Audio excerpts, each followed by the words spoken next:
Good morning, everyone, members, officers, and any members of the public in the public gallery or viewing the live stream. Welcome to this meeting of the Cabinet of South Cambridge District Council. My name is Brian Milnes, and I'm chairing this meeting this morning in the absence of our leader.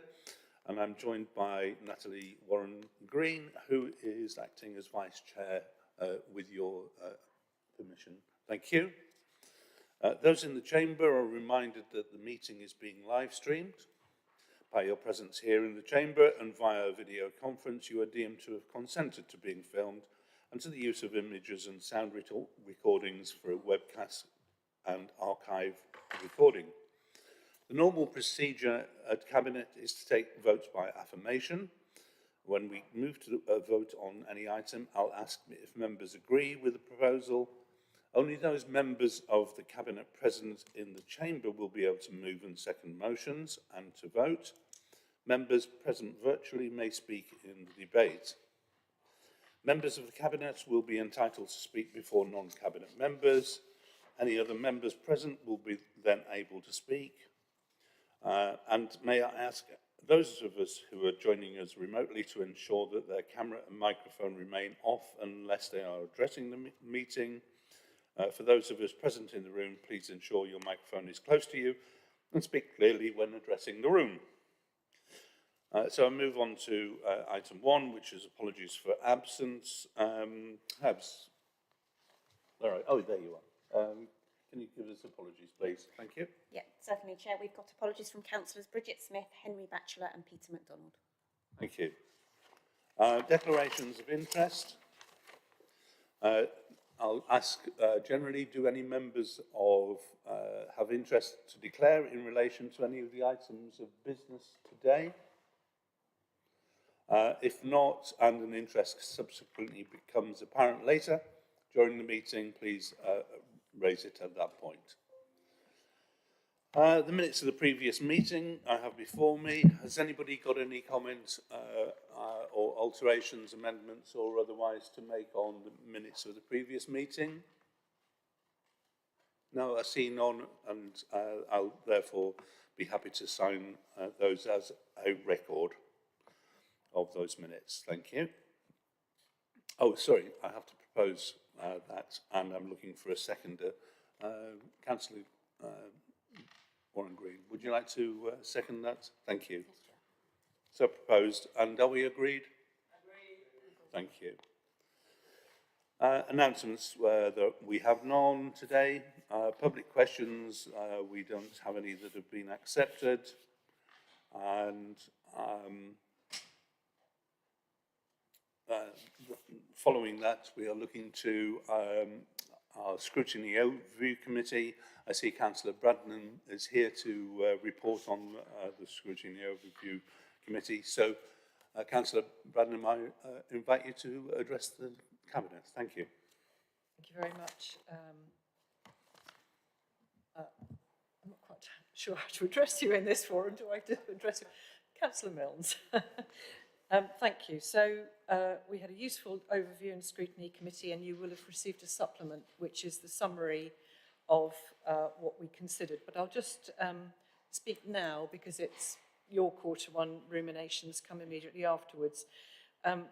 So a couple of things we discussed. We looked, so I'll give you the page numbers on your agenda.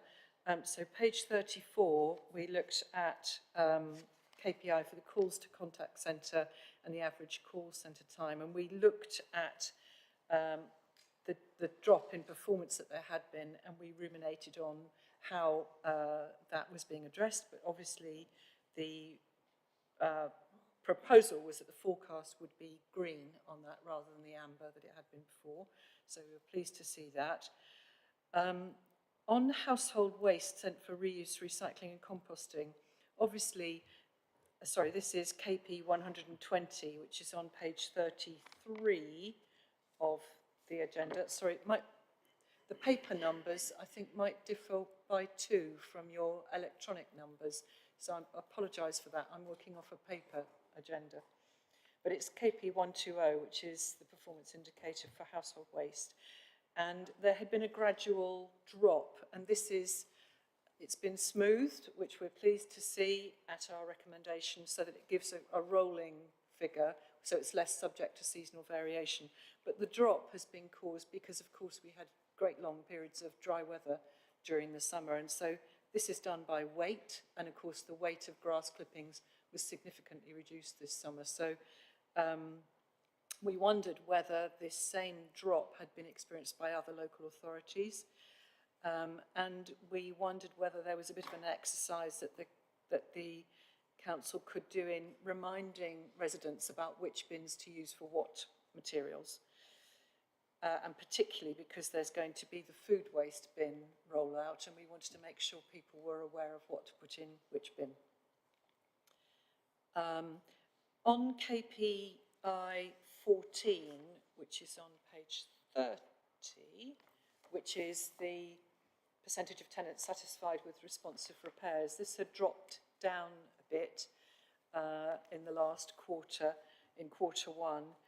And one of the comments in the narrative, you'll see it says that this had partly been caused because of a change of staffing at the Mayor's call centre, which had caused issues while training was taking place. And the Overview and Scrutiny Committee wondered whether in the internal processes of Mayor's, do they have to meet KPIs to enable them to deliver the service to us in a satisfactory way? And did the council have recourse on how they were operating that? So we wanted to ask that question, and it's come in our recommendations. Another one on page 32, the KPI 18, which is the number of fly tips cleared within 10 days. We were very impressed with the improvement, and I think that might be because there's a dedicated member of staff looking at that, but our congratulations went to the team for getting tips cleared very promptly. But one of the things people observed was actually the reporting process for residents is actually quite arduous. And so we wondered if there was any way that we could streamline that reporting process. So if people go to the trouble of reporting, it works wonders. But we wondered if we could improve that reporting process a bit. We very much liked the layout of the strategic indicators report. Good to have it all in one place like this. We turned our attention to 12A111, which is the number of trees provided for planting in local communities, which is on page 51. And forgive me, this has been expressed in slightly stronger terms than perhaps I intended in the scrutiny and overview, because there's an observation that the number of trees accepted by parishes has slightly dropped, and I observed that parishes don't necessarily own very much land, and so it's possible that they've used up all their land to plant trees. And so I just wondered whether the scheme could be opened up more widely, and I left that for Cabinet or to consider, or indeed the team in Environment and Climate to consider. I suggested, maybe private landlords and landowners, but that wasn't the only thing. I was just suggesting, are there other ways that we could deliver our green initiatives, maybe doing other things than just providing free trees. Councillor Brandon, if I may, I'll respond to that, because we haven't given consideration to that matter so far. So we'll pick up that recommendation and do a bit of due diligence on that. Yes. I mean, it was as a fellow parish councillor, in my case, for a large village such as Sawston, even we have struggled to find places to plant new trees. So we recognise the issue, and we'll take it under due consideration. Thank you. And often it's around, the only place that you can find is sort of around the edges of recreation grounds, and that's not necessarily a very easy place to manage. So I'm glad you're thinking of it too, and it's just a sort of prompt that maybe we can look at different ways of doing that, or additional ways. Right, quite an important one. Next was the 5C11, the percentage of dwellings in Greater Cambridgeshire that are affordable. And this comes on page 43. Because people were concerned, the members of the committee were concerned. So the question was, what is the mix of housing stock and how does it, I think, reflect or relate to the housing strategy? Does the housing stock meet the needs of residents and what was considered to be affordable? The question that was the driver behind this was, are the houses that are being recorded in this strategic indicator actually affordable for residents in South Cambs? And we wanted to explore that a bit more. We then had some ruminations about rural exception sites and biodiversity net gain. In particular, on planning committees, we get suggestions that biodiversity net gain can be delivered off-site, and yet, obviously, there's a balance. Sometimes the site isn't big enough to deliver biodiversity net gain, even though we'd love to have some green space within developments. And sometimes it's better to deliver it off-site and a bigger site that can provide a better ecological unit for wildlife. But we wanted, wherever possible, biodiversity net gain to be delivered on-site so that to benefit the people who are living in that development. So you can see the recommendations at point 3, and we made the following recommendations at 4, which, with the caveat that we've just discussed about 4.1, where I said, well, that or whatever else you might come up with, and you might want to ask members how else they think that could be delivered. But I'm sure that's on your minds already. So there you are. Thank you very much. Thank you very much, Councillor Bradnam, for that. And we'll take a note of the recommendations. I know in there, for example, the Head of Climate, Environment and Waste, Bodhi Hassan, is with us today and has got an action just to check on the technicalities of the 6 Free Trees programme, for example. So we'll take those away under due consideration. Thank you. With your mic. Making it easier to report Miss Binns. Yeah, yeah, yes, absolutely. Thank you. Thank you. Okay, so... Chairman, if I could just say that the housing queries, we will respond in writing on those. And, Jimmy Hawkins. Thank you, Chair. Just to say, regarding the biodiversity net gain, there is a process, a protocol that we adopted in 2022 that starts off with, if I'm looking at it, right, there's a flowchart where it's, this is where it starts, and then if you can't do it on site, then where else can you go? So there is a protocol. We adopted that 3 years ago, and that's what we follow to make sure that BNG can be delivered on site, if at all possible. Yes, I remember that conversation as well. Okay, good. Yeah, please, Natalie. Yeah.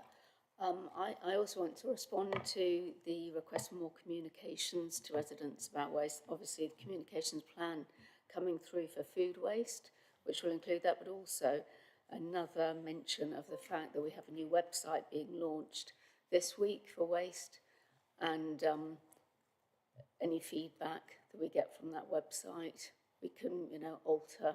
But at the moment, that is addressing some of the concerns that people have around where to put which waste in their bins. So I think that should help residents. Thank you. Just if I may just briefly come back on that. Thank you. One of the places, types of places that I think find it more difficult to put the right thing in the right bin are communal housing that may support the elderly or communities with learning disabilities. And I wonder if we need to do a bit of on-site assistance with them to encourage them to understand how important it is to put the right thing in the right bin. I think quite often, and I'm not sure if our operatives find this, I think it's quite often that the wrong thing is put in the various bins because the residents are not so familiar with what's needed. And I do wonder whether a little bit of individual on-site guidance might be helpful. I can give you the particular location if you're interested in that. Okay. Well, let's take that on board, because I know that during our food waste trial period, for example, a lot of these issues were covered, and the new policy will reflect the findings of that quite a long trial, I think 2 years plus that we did. Thank you. In the chamber, yes, Heather Williams, Councillor Heather Williams. Thank you. Chair, are we going with chair today? I don't know. Thank you, Councillor Milnes. Just before I ask my questions, actually, I think a lot that comes down to what is advertised on the packaging when it comes to creating confusion. So, for example, if you imagine, the bags that the bread comes in, that's a classic where it tells people it's recyclable, but we know for our systems it has to go in the black bin, but they've got a label on the packet saying it. So I don't know if it's so much, ages or anything like that. I think a lot of it is maybe we need to try and look at what's being commercially done and then see how we can almost go that way round rather than our view onto residents, but look at what the advertising, because I don't imagine Hovis and Warburtons are going to change their labels based on our local recycling. So I think that quite often is confusing.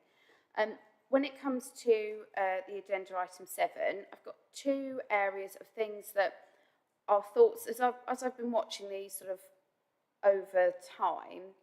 Sorry, which item are you referring to now? Agenda item 7, so Appendix A. So the first one is page 30, so it says about repairs. We're currently considering the report from Scrutiny Overview. Oh, sorry, I thought because you were talking about KPIs, you were taking them with the agenda items, Chair. No, you're doing it differently. No, we're doing it differently. Okay, sorry, mine was, normally it's with the agenda item, so. And Councillor Bradnam. Sorry to be inconsistent. That's all right. We're maybe it's your style, Chair. Well, when it gets to that point, do you think you could bring me back in? Is that okay? That will be absolutely fine, and I'll call you again. Lovely. Thank you. All right. So, have we got any more questions from online? No, can't see any. Are we all done in the chamber on the Scrutiny Overview report? Thank you. All right. So we will now move on to item 7, the Q1 performance report. And Councillor Williams, if you'd like to lead us off, that would be great. Thank you. Thank you, Deputy Leader. Before I actually comment on the report, can I say, following Councillor Bradnam's report from the Scrutiny Committee, that how thankful I was for the thorough review of the KPIs and the strategic indicator report. I think actually we've picked up on most of the things that I was going to mention, and we've had a response anyway on those matters, and appreciate the confusion as a result of that. But can I just say that it's interesting that I was able to sing the praises of our Scrutiny Committee at the weekend. I was at an LGA workshop, and urged other councils to adopt the pre-scrutiny system that we have. And I was interested to see that quite a few councils are now looking at adopting pre-scrutiny, so that the views of members and the opposition can be taken into account before a decision is taken, rather than afterwards, which makes it more difficult then to go back and change things. So I'm very grateful for Scrutiny for the comments they made and the thorough review they made of the KPIs before us. This is the first time that we've got a strategic indicator report where we, in previously we discussed how we could separate our operational KPIs from our strategic indicators. And I think, thank you to the officers for doing that. I think this has worked extremely well, and I've had quite a lot of positive comments about the strategic indicator report. And it's very useful, I think, for all members then to see how well we're doing in measuring the delivery of our strategic and corporate priorities.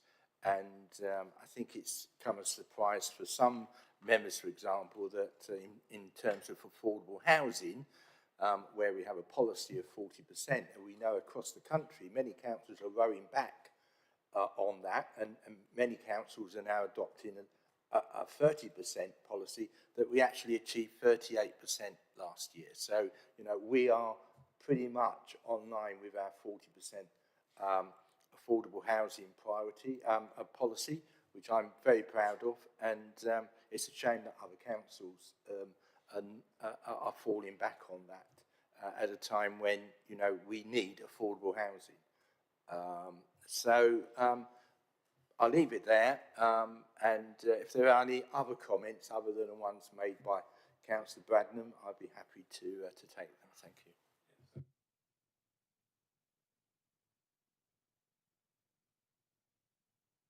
Yeah, move the recommendation.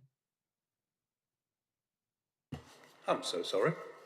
I'll repeat that. So, John, you're going to move the recommendations, and Natalie Warren-Green is going to second them.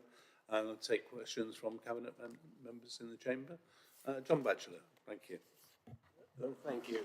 Just a brief comment on the tenant satisfaction measures in Appendix E, since it's the first time we've seen these. This is a new requirement from the social housing regulator, yet another regulator, and we all welcome with open arms, of course. As you see, so it's the first time we've seen this, so there isn't much of a history to be able to see trends and so on, so we'll keep an eye on that. As always, there's always room for improvement, but the measures that I tend to look at is how we compare to our peer groups, and by and large, we're in the top quartile in terms of performance in all of these indicators. So that's some good news, but we will continue to improve. Thank you. Thank you. So, Councillor Williams. I was just so keen, Chair, earlier. But yes, the two main areas, and these are just thoughts to put, if we can get some answers, great, I appreciate it, might have to come back in time. But things like the contact centre, as has been referred to, has sort of had a bit of a blip. But I sometimes think with the contact centre, when they've had the mystery shopper, we know that they are normally a very well-performing part of the organisation, whether when these things happen, we treat the symptom more than the cause. And I'm just wondering whether there has been an analysis of which, perhaps, departments, how many calls relate to which departments, etc. Because actually what you might find is if there is an issue sort of in the back office, shall we say, in a particular area or a particular issue, that will in itself trigger more calls and put more pressure on, or it might be creating more complex issues. So I'm wondering if we have, do we monitor those breakdowns of the sort of types of calls or areas that it's covering, and if that could be shared with us, I think that'd be a really interesting thing to see, because to me that's more the cause of the calls rather than just treating the sort of symptom of call time and volume of calls. The other thing was in relation to housing, and I do appreciate that when it comes to sort of repair times and things, there are external contractors and me, as I sort of suggested earlier. But again, on today's agenda, we can see the acquisition of affordable homes. Obviously, I won't go into detail because naturally those are confidential. And that's something that, you know, I think we've always, cross-party, always been supportive of more council properties. I think the council is better placed to be pleased we have council housing, which not authorities do, because when I have to deal with some housing providers, I'm tempted to name one in particular, but I won't for now unless they don't pull their finger out. Actually, they really, it's very hard for residents to get resolution, whereas actually there is a lot more accountability, I think, on our housing department than there are from other housing providers. There are some fantastic ones out there, don't get me wrong, but I think, as councillors, I'm sure we all agree that when it's our own stock, it's a lot easier to resolve issues. But the more houses we get, which is great, the more pressure, I suppose, it does put on the staff that are looking after, and our housing officers that are looking after the houses. So I'm wondering, have we looked at sort of those staffing ratios per house as to what they were a few years ago and what they are now? Because I'm wondering, it's like everything. If you put all the budget in one place, you might then start being, by success, you put pressure on other areas. And I think the only way to really see that would be to look at the sort of ratio of housing officers per number of council houses that we had, however far we can go, 4 years ago, and where we are today, for example. Because that, as well, for the residents' experience, if their case officer used to have, say, 20 houses, and that's what they were dealing with, and now they've got 40, their experience is probably going to be different as well, and that's just a natural part of the process, isn't it? Okay, thank you. So I think you were asking for more granularity in the call centre data about back end, so we can take that away and put that under consideration. We have. Okay, thank you. There we are. So we'll work out a way of communicating that, and that's fine. With housing, I don't know whether you want to say anything about the staff ratio. To me. Oh, sorry. Online. Peter Campbell's online.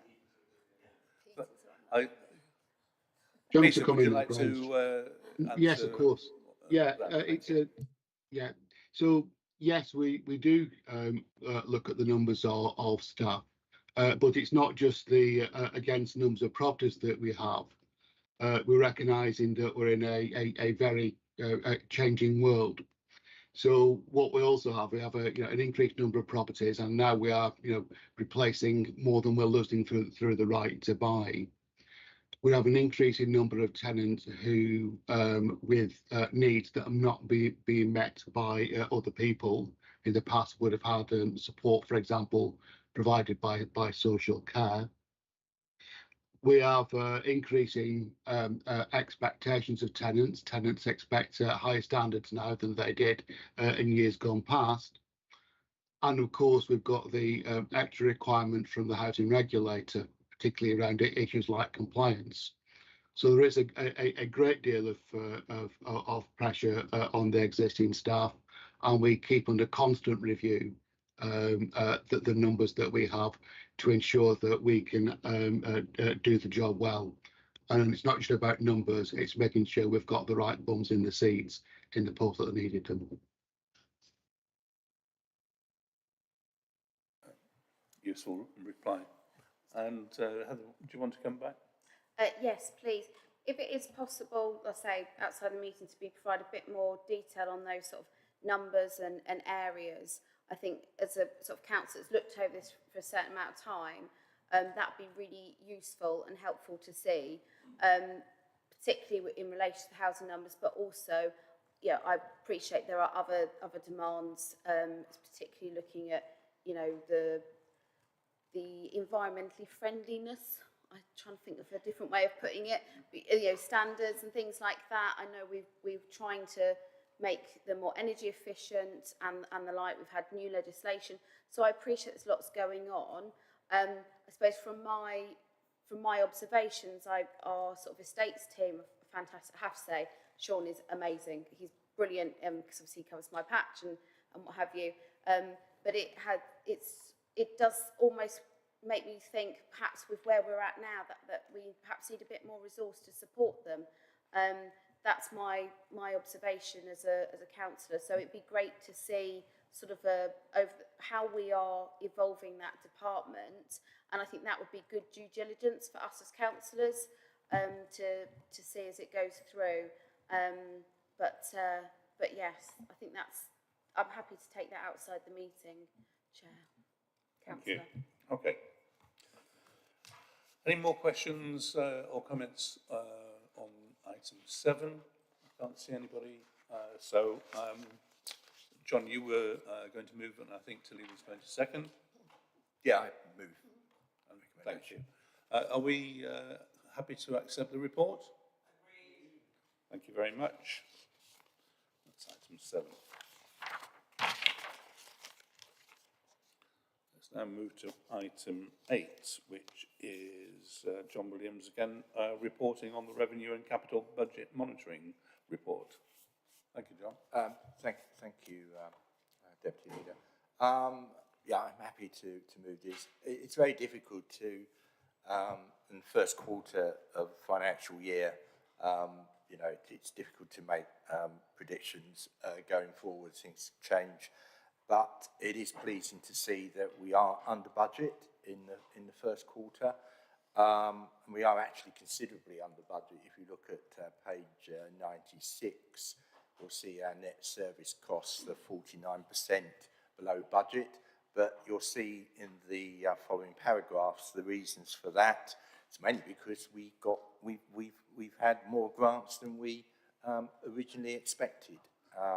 So I expect that as the year goes on that will correct itself. But as I say, it's a very, very pleasing first quarter for us. Thank you.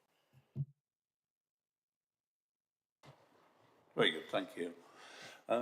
Any questions from the floor? All quiet? Well, if you'd like to move that, I think I move that. I'll second that report. And are we agreed to accept the report? Thank you. So record. Brings us to item 9. And my colleague Natalie Warren-Green is going to report on the Climate and Nature Strategy report. Thank you. Thank you, Chair. Firstly, on this, the recommendation that's required is for us to go to consultation for the public for the draft strategy. And I believe there's been some robust analysis done. Firstly, I want to thank the officers who've been involved in getting the strategy to the stage it's at.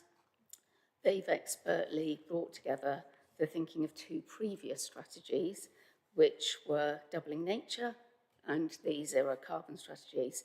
And having them together makes total sense. And then we had, secondly, the CIAC, or our Climate Change and Environment Advisory Committee. They did, I think, the most robust analysis that I've seen yet of a strategy coming through on environment, and the questioning that they brought to that committee really helped the team to consider some of the aspects of the strategy that needed to be taken into consideration before it goes out to consultation. So well done, CIAC, for that. I'm actually confident that the strategy is ready for consultation to the public. I'm pleased to see, especially, the focus on what we can control as a district council. And in our remit of services and properties, the things we can control around environment, and therefore things that once we get to operational planning, we really can land. I'm also pleased with the consultation to see that we are allowing engagement not just online, but also offline, because these days, so often, when we go to consultation, or when organisations go to consultation, there's often an assumption that the majority of people will be consulting online. And now we have, within the plan for consultation, offline avenues that people that don't go online would rather consult through. So I'm really pleased. I think this will really help us to reach as many residents as possible through the district, and I'm expecting some robust feedback from that. So in short, in my opinion, I think this is ready to go to consultation, and what we're asking for today is acceptance that the questions from SEAC have been taken into account, and that we can go to consultation with the public in the draft state that we have the strategy. Thank you. Thank you very much. And John, I believe you're going to second this. Yeah, happy to second that. Thank you. Have we got any more comments from within the chamber, cabinet members, or Heather Williams? I think I saw a little request to speak. Thank you. Thank you, Councillor. So just a couple of things. One is just checking and flag that I think there's a photo missing in a couple of places before it goes out to, it's just sort of got holders at the moment. And I know that sounds really small, but we've all been there, haven't we, when you sort of forget and then it carries on.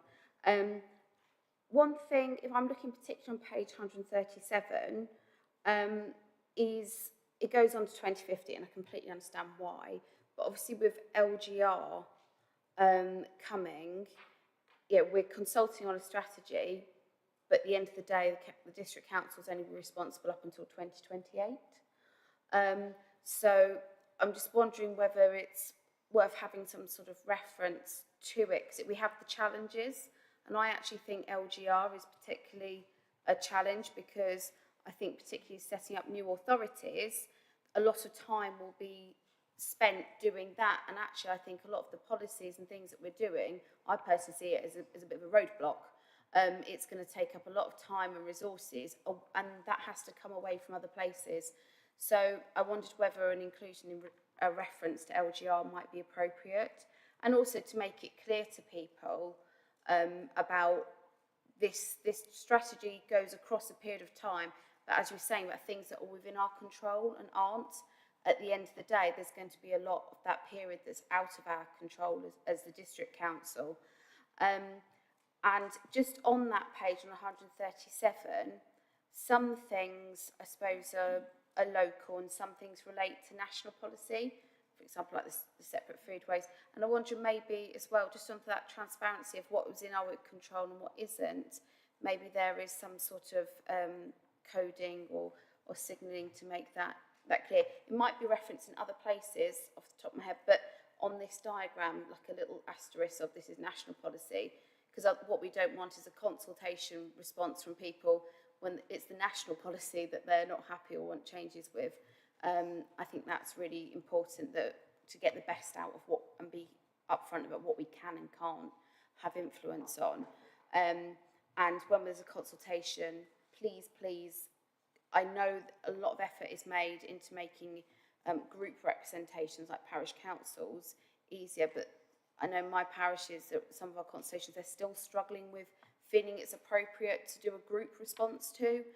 So if we can just keep working at that and try to make that as sort of as easy as possible, especially bearing in mind that some parish councils or parish meetings don't have clerks, yet they are all volunteers. So anything that could be done to help their participation would be appreciated. So I'll pass to Natalie in a minute. I think one of the things that you've just mentioned again is this issue of national policy and how that impacts us. And I know when you were talking earlier, I remember when I was in that role, the government were very keen on consistency, national consistency, and had real problems in trying to introduce policies that could be adopted across the nations. And that still, I think, is a problem for them to deal with. So your packaging, for example, is one example of the struggles with that. LGR is going to impact everything we do, as we're all aware, and I'll leave it to Natalie to answer some of those other questions. Thank you. Thank you, Chair. Councillor Williams, they reflect very much some of the questions that I was asking when we were looking at the drafting, and also that SIEC have asked, which is really pleasing because it means we're all on the same page. On LGR, I did ask the team how much they'd taken into consideration the changes at that point, and the consensus was they're going to continue with the strategy, with the knowledge that they have at the moment in terms of what they can and can't control, with the awareness of the national policies that are coming through, for instance, on food waste, and the funding that comes with that. So all of this obviously is put together with that caveat.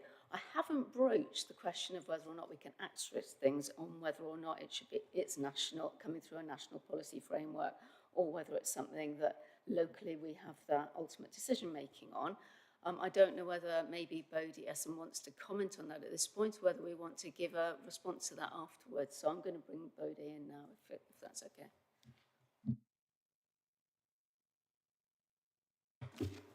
Thank you, Councillor Tilia, through you, Chair. We'll take that on board and just see what we can do. This diagram is meant to reflect on sort of the trajectory of actions. Elsewhere in the report, we talk about how we can sort of lead the national policy, areas we can influence, areas we cannot, what we can do as advocates. So maybe we can reference that a bit more. But we'll take that on board and review the diagram. Thank you, and thank you for the contribution. So, I'm sorry, in the chamber, Councillor Bradnam, nearly missed you. Thank you very much. I just wanted to comment that on page 139 under key challenges, number 3 is lack of land to improve for nature, which is what we were discussing from the scrutiny and overview comment.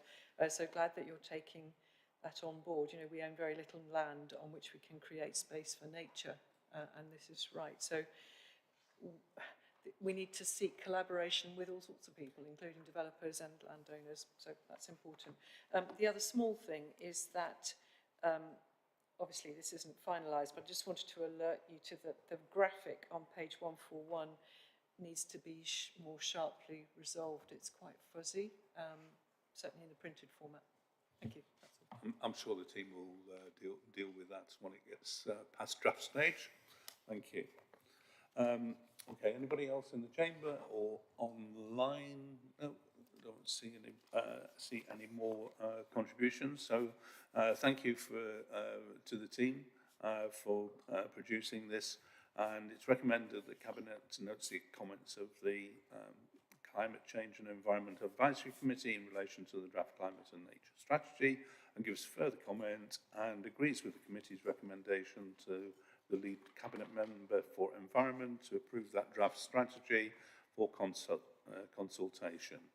And I believe we spoke earlier and John Batchelor was agreeing to second that. And are we agreed with the policy? Thank you. And we'll move now on to item 10 on our agenda, and this refers to exclusion, if necessary, of the press and public, and we can remain in session for agenda item 11, and if there is a need, move into that, but that obviously there is commercially sensitive information within there.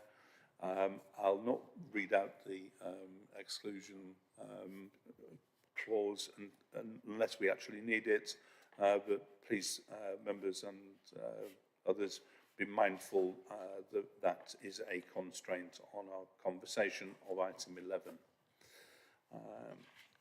So item 11 relates to the acquisition of 136 affordable homes in Marley, in Fenditon Parish. I believe John Batchelor is going to introduce the item, and I believe John Williams is going to, as a local member, is going to second that. Councillor Batchelor. Right, thanks very much. More good news, Chair. As you said, 136 affordable homes at the Marley estate. So This is essentially business as usual. It's just coming to Cabinet because of the value of the contract, which is above both the my pay level. So there's the 136 houses, 53 are affordable and 83 are shared ownership. They'll be built out between 26 and 29. So we'll make a significant contribution to our housing stock.